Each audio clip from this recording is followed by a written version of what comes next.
कि प्रारब्ध के 3 फलों में पहला फल होता है जाति का। जाति का अर्थ ब्राह्मण क्षत्रिय वैश्य शूद्र नहीं, जाति का अर्थ मनुष्य, वृक्ष, लता, गुल्म, मोहर, कीट, पतंग, पहाड़, नदी, झरने, कीड़े मकोड़े, ये जाति है। कौन सी जाति मिली? मतलब आपके प्रारब्ध के फल के आधार पर आपको जाति मिलती है। उस पर आपका कोई वश नहीं है, आप उसको बदल नहीं सकते। अब जिस जाति में आपका जन्म हुआ है, जो भी आप जीव के रूप में जो भी प्रकट हुए हैं, पेड़ बन गए तो पेड़ ही रहेंगे और कीटाणु बन गए तो कीटाणु ही रहेंगे। तो उस पर आपको कोई आपका वश नहीं है, कोई कंट्रोल नहीं है। वो आपके पूर्व से निर्धारित है, पूर्व के कर्म से निर्धारित है।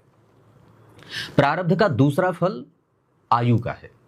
दूसरे फल के रूप में पूर्वजन्म, प्रारब्ध मतलब पूर्वजन्म में आपने जो किया उसका दूसरा फल आपको आयु के रूप में मिलता है। मतलब आपने उस जाति को कितना भोगा। आयु का अर्थ 6 महीने, साल भर। कोई बच्चा जन्म लिया, उसके प्रारब्ध में बल कम था, 2 घंटे में जीवन लीला समाप्त हो गई।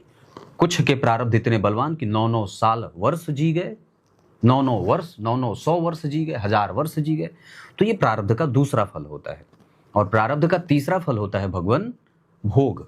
मतलब आपने जितनी आयु जी है वो कैसे जिया है, सुख से या दुख से, है ना। एक ही समय पे 2 बच्चे जन्म लेते हैं, एक का जन्म नितांत कमजोर और गरीब परिवार में होता है, वो उसके प्रारब्ध का फल था, और एक का जन्म महान ऐश्वर्यशाली सुख से युक्त राजा के घर में हो जाता है, वो उसके प्रारब्ध का फल था।